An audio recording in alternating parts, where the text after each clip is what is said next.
من الشیطان الرجیم بسم اللہ الرحمن الرحیم۔ حمد و ستائش پروردگار عالم کے لیے، درود و سلام حضرت محمد مصطفیٰ صلی اللہ علیہ وآلہ وسلم، آپ کی پاک اولاد کے لیے، اور دعائے سلامتی اللہ رسول اور اہل بیت کے چاہنے والوں کے لیے، اور دعائے ہدایت نہ چاہنے والوں کے لیے۔ اللہ اپنے کلام میں سورہ مبارکہ نحل کی 43ویں آیت میں ارشاد فرماتا ہے، وَمَا أَرْسَلْنَا مِن قَبْلِكَ إِلَّا رِجَالًا نُوحِي إِلَيْهِمْ فَاسْأَلُوا أَهْلَ الذِّكْرِ إِن كُنتُمْ لَا تَعْلَمُونَ۔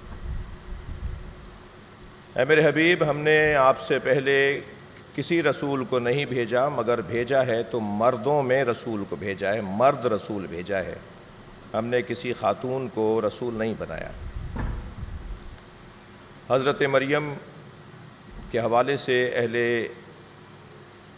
علم میں ایک بحث ہے کہ آپ کو نبوت کا درجہ حاصل تھا۔ صرف یہی آیت ہے جو اس نظریے کو رد کرتی ہے کہ حضرت مریم کیونکہ انبیاء کرام اور ختم نبوت سے پہلے کے دور میں مقدسہ قدیسہ بیوی ہیں، تو ان کا جو مقام ہے وہ مقام نبوت ہے اگر یہ آیت نہ ہو تو۔ مگر یہ آیت اس نظریے کو رد کر دیتی ہے کہ اللہ نے رسولوں کو، نبیوں کو، رسولوں کو، یعنی جنہیں بھی بھیجا ہے وہ مرد کے پیکر میں بھیجا ہے۔ میری مراد یقیناً مردوں اور عورتوں کے فضائل پڑھنا نہیں ہے، میری مراد یہ ہے کہ اس حصے کے فوراً بعد وَمَا أَرْسَلْنَا مِن قَبْلِكَ إِلَّا رِجَالًا نُوحِي إِلَيْهِمْ، اس حصے کے بعد فَاسْأَلُوا أَهْلَ الذِّكْرِ إِن كُنتُمْ لَا تَعْلَمُونَ، پس پوچھو اہل ذکر سے اگر تم نہیں جانتے ہو۔ تو نہیں جاننے کا جو دائرہ ہے، پیمانہ ہے، جو وسعت ہے، اتنا ہی اس کے علم کی وسعت ہوگی کہ جس سے پوچھنے کا حکم دیا جا رہا ہے۔ یعنی ہم نہیں جانتے، یہ کتنا وسیع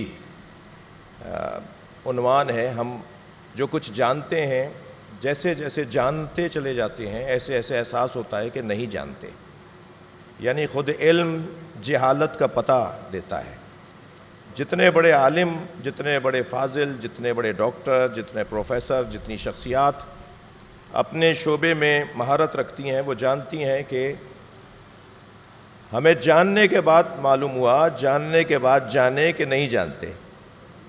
یہ جو نہیں جانتے کا ایک وسیع میدان ہے، تو اب جس سے پوچھا جائے گا وہ کوئی ایسی چیز نہیں ہوگی کہ وہ جو نہ جانتا ہو، لہٰذا اہل ذکر سے پوچھنے کا حکم ہے۔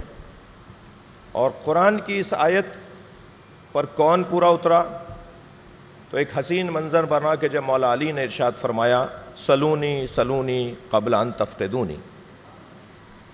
میں ایک طالب علم ہوں، اہل علم تشریف فرما ہے، بعض آیات اور بعض احادیث کے ترجمے پر مجھے نظر ثانی کرنے کا حق ہے کہ میں اہل علم سے کہوں کہ دوبارہ سے ترجمہ دیکھیے۔ حدیث اور قرآن تو بدلنے کی بات نہیں کر رہا، ترجمہ بدلنے کی بات کر رہا ہوں۔ مثلاً اسی مولا کے فرمان کو لیجئے کہ سلونی سلونی قبل ان تفقدونی، پوچھو پوچھو اس سے پہلے کہ تفقدونی، میں تم سے فاقد ہو جاؤں، میں تم سے دور ہو جاؤں، میں چلا جاؤں۔ میں اس کا ترجمہ کرتا ہوں کہ فاسألوا سلونی سلونی قبل ان تفقدونی، پوچھو پوچھو اس سے پہلے کہ تم مر جاؤ۔ یعنی میں تم سے دور ہو جاؤں یا تم مجھ سے دور ہو جاؤ، تم مر جاؤ گے اگر علی سے نہیں پوچھو گے۔ یعنی اس آیہ کریمہ فاسألوا اہل الذکر ان کنتم لا تعلمون پر اگر کوئی پورا اترا ہے جس نے دعویٰ کیا۔ اچھا، ہمارے درمیان بھی ایسا ہوتا ہے کہ ہم کسی چیز کا دعویٰ کر بیٹھتے ہیں اور بعد میں سنبھالنا مشکل ہو جاتا ہے، لیکن واحد ذات ہے کہ جس نے دعویٰ بھی کیا اور سنبھالا بھی۔ اور یہ کہہ کے تو بہت سے لوگوں کی شرارتوں کو بند کر دیا کہ میں زمین کے رستوں سے زیادہ آسمان کے رستے جانتا ہوں۔ تو اب آسمان کی باتیں تو وہ پوچھے گا جسے آسمانی بننا ہے۔ ایک پیغام۔ دوسرا پیغام، ہمارے ہاں ہمارے وطن میں جو سب سے بڑا شہر ہے کراچی، اس میں ایک یونیورسٹی ہے حبیب یونیورسٹی، جس کے مالکان بنانے والے مؤسسین مکتب اہل بیت سے متعلق ہیں۔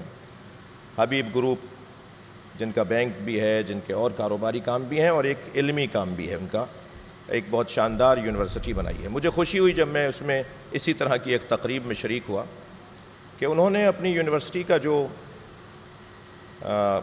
کیا کہتے ہیں آپ، ایک نعرہ، ایک شعار، ایک سلوگن، ایک لوگو، مجھے نہیں معلوم کون سا لفظ فٹ بیٹھے گا، یعنی شناخت، پہلی بات اپنی یونیورسٹی کی جو رکھی ہے وہ مولا علی کا قول رکھا ہے، اور وہ قول مولا علی کا طالب علموں کو بہتر پڑھنے کے لیے، اساتذہ کو بہتر پڑھانے کے لیے بہترین مددگار قول ہے۔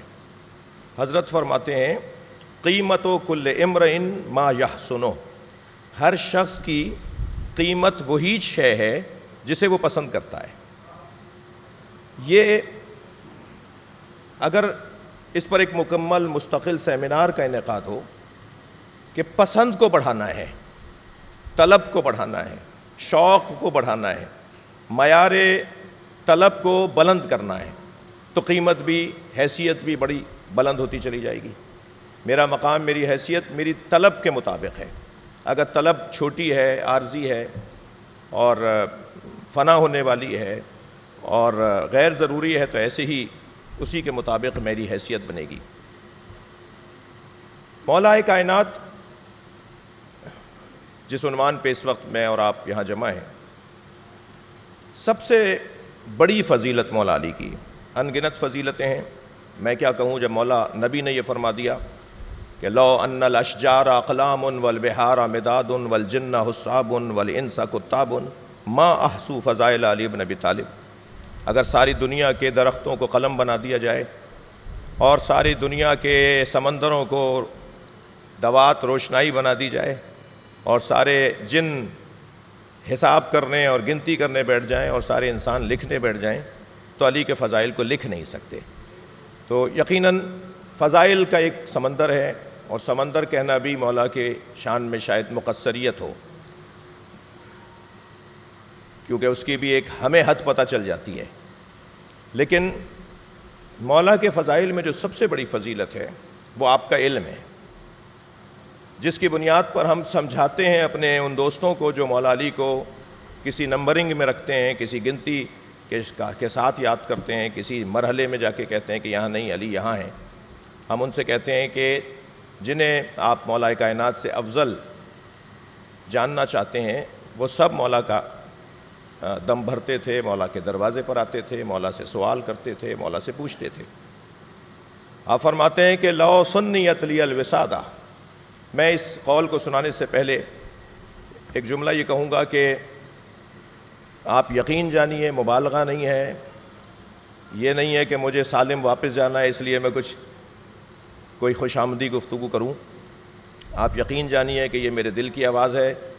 شاید میں کوئی 100 سے زیادہ یونیورسٹیز میں، کالجز میں ایسے ہی جا چکا ہوں جیسے آج یہاں آیا ہوں، عالمی سطح پر، حتیٰ یورپ، امریکہ، آسٹریلیا، ان ممالک میں بھی۔ میں نے آج یہاں کے شعبوں کو دیکھ کر اس بات کا میں اقرار اور اظہار کر رہا ہوں اور اپنا مشاہدہ بیان کر رہا ہوں کہ عالمی معیارات کے مطابق جو ادارے ہوتے ہیں، یہ ادارہ ایسا ہی ہے۔ اور یقیناً اس میں بورڈ آف ٹرسٹیز کا بڑا اساسی کردار ہے۔ خطیب اکبر حضرت مولانا مرزا محمد اطہر، ان کے فرزندان بالاخص مولانا یاسب عباس صاحب، مولانا اعجاز صاحب، ان کے دونوں بھائی، لیکن خاص طور پر مولانا یاسب عباس صاحب کا کردار، پروفیسر عزیز حیدر صاحب کا کردار، چیئرمین صاحب، بورڈ آف ٹرسٹیز، اساتذہ، ٹیچنگ اسٹاف اور غیر تدریسی عملہ اور لوور اسٹاف، یہ سب مل کر، اور پھر سب سے زیادہ جو طالب علم ہیں اس ادارے کے اندر، وہ جس ادارے میں پڑھ رہے ہیں اس کی ایک خوبی تو یہ کہ یہ کوالٹی ایجوکیشن کے حوالے سے میرے مشاہدے کے مطابق معیاری ادارہ ہے۔ دوسری بات یہ کہ یہ شیعہ کالج ہے۔ یقیناً کسی سنی کو چٹکی بھرنے کے لیے شیعہ کالج نہیں ہے، یقیناً کسی ہندو کو، کسی غیر مسلم کو کچھ تکلیف پہنچانے کے لیے یہ نام نہیں ہے، بلکہ یہ نام جن بزرگوں نے طے کیا، ان کی ذہنی، ان کی فکری وسعت جو تھی، وہ آج محسوس کی جا سکتی ہے کہ اس تعلیمی دوڑ میں، دنیا میں جو تعلیمی دوڑ ہے، جو ایک مقابلے کی کیفیت ہے، مسابقے کی کیفیت ہے، اس میں شیعہ نے اپنا کوئی کردار ادا کیا ہے۔ شیعہ امام بارگاہ میں جو سنتا ہے اس نے روڈ رستوں پر آ کر اس پر عمل کیا ہے۔ شیعہ جو نوحے میں، سلام میں، مرثیے میں سنتا ہے، اس نے آ کر معاشرے کے لیے کوئی کام کیا ہے، یا وہ صرف امام بارگاہ میں اور اپنے عزائی اور ولائی اداروں کے اندر ہی محدود ہے؟ یہ ادارہ پوری دنیا میں ثابت کر رہا ہے، کیونکہ پوری دنیا میں ایک ہی شیعہ کالج ہے، اور یہ ثابت کر رہا ہے کہ شیعہ یقیناً جیسے اسٹاف میں اہل سنت ہیں، طالب علم تو ویسے ہی طالب علم ہے۔ جب قرآن نے کہہ دیا کہ اہل ذکر سے پوچھو، تو یہ نہیں کہا جا رہا کہ مسلمان پوچھیں اور مسلمان ہی بتائے گا، نہیں، پوچھنے والا کوئی بھی ہو سکتا ہے، مگر یہ کمال ہے اس ذات کا کہ جس کے پیروکار شیعہ کہلاتے ہیں، اسی نے یہ دعویٰ کیا ہے کہ میں ہر سوال کا جواب دے سکتا ہوں۔ عزیزو، مولا فرما رہے ہیں لو سنیت لی الوسادہ۔ میں اس قول کو، پھر میرا دل کہہ رہا ہے کہ ایک جملہ اور اس سے پہلے کہوں۔ ہم جہاں اس حلیے میں ہے کہ جو حلیہ ہمارا بتاتا ہے کہ یہ کسی ایک فقہ سے تعلق رکھتے ہیں، یہ ایک سوچ سے تعلق رکھتے ہیں، وہاں اسی سوچ کے سربراہ نے، اس کے بانی نے، اس کے مولا نے ہمیں وسعت قلبی کا پیغام دیا ہے۔ مثلاً فرماتے ہیں لو سنیت لی الوسادہ، اگر میرے لیے مسند قضاوت کو بچھا دیا جائے۔ میں آپ سے پوچھ رہا ہوں، میری آواز سب تک پہنچ رہی ہے؟ فرماتے ہیں کہ اگر میرے لیے مسند قضاوت کو بچھا دیا جائے، لفتحت اہل تورات بتوراتہم واہل انجیل بانجیلہم واہل زبور بزبورہم واہل قرآن بقرآنہم۔ یہ قول جہاں مولا کی فضیلت میں سنا کر ایک نعرہ سنتے ہیں مجمع سے، اور مولائی اور علی والے، سنی شیعہ، ہندو مسلم خوش ہو کر خوشی کا اظہار کرتے ہیں، وہاں میں اس کو دوسرے زاویے سے لیتا ہوں، اور زاویہ وہ یہ ہے کہ مولا نے ہمیں خود بھی جینے کا حق اور دوسروں کو بھی ہم جینے کا حق دیں، یہ پیغام دیا ہے۔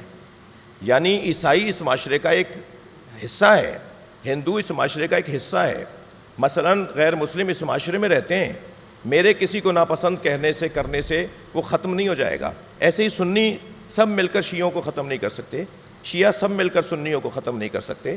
ہمارے درمیان برداشت، تحمل مزاجی، وسعت قلبی، سعہ صدر، یہ اگر اس قول سے ہم اخذ کریں تو میں سمجھتا ہوں کہ ایک ہمارے لیے بہت بڑی رہنما حدیث ہے مولا کی، کہ سب کے لیے اپنا دروازہ کھولو، سب سے پیار کا اظہار کرو۔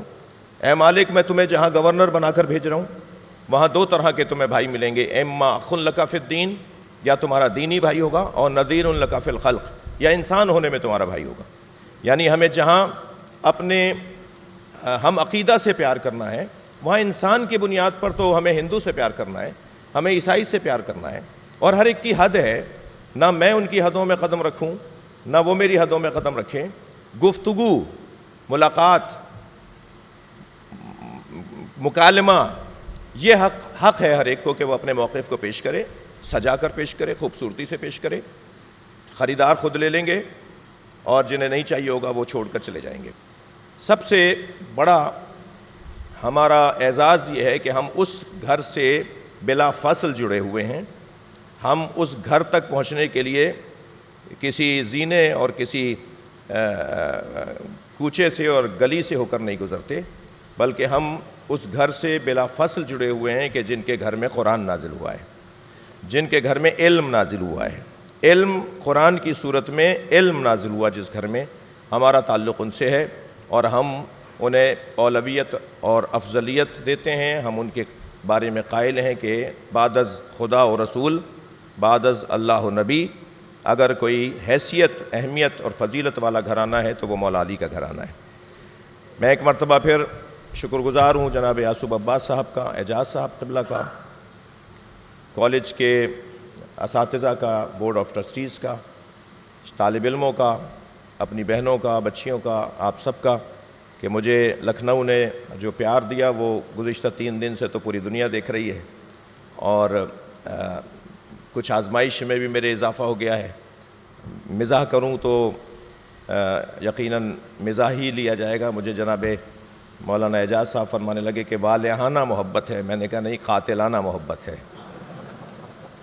تو یہ جو پیار مجھے یہاں سے ملا ہے، یہ میں تو اپنی زندگی میں یاد رکھوں گا، اور یہ ایک ریکارڈ، ہم ریکارڈ توڑنے نہیں آتے کسی کا، ہم ریکارڈ بنانے آتے ہیں۔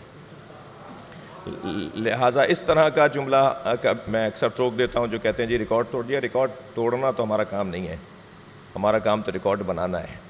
تو انشاءاللہ یہ جو محبتیں میں لے کر آیا تھا، یہ محبتیں وہاں پہنچ چکی ہیں۔ یعنی میں اکیلا یہاں سے محبت لے کر آیا تھا، اور یہاں سے لاکھوں لوگوں کی محبتیں لے کر جا رہا ہوں۔ اور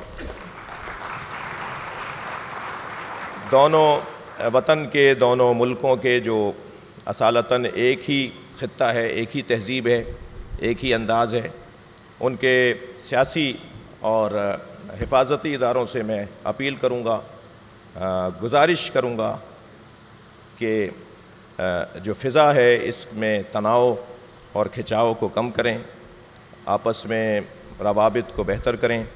یہاں بھی خرچہ اسی بنیاد پر زیادہ ہو رہا ہے، وہاں بھی اخراجات اسی بنیاد پہ بڑھے ہوئے ہیں، تو اپنے اخراجات کو اپنی شہریوں کے اوپر خرچ کریں، اور دونوں ملکوں میں پیار اور محبت کا پیغام یہاں سے میں وہاں لے جا رہا ہوں، اور وہاں سے یہاں لایا تھا۔